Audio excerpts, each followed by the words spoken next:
Okay, so this is how you would replace the cartridge on a mixer tap where there is no obvious screw. I looked on YouTube and I saw many videos where they show you how to remove the screw, but on this mixer tap there is no screw.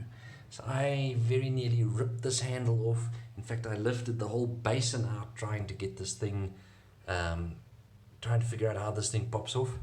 And at the end of the day, a guy at a hardware store gave me a clue.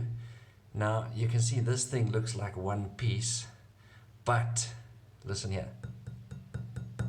You notice that when we tap it with this. Metal, plastic. So all you have to do, I'm running out of hands.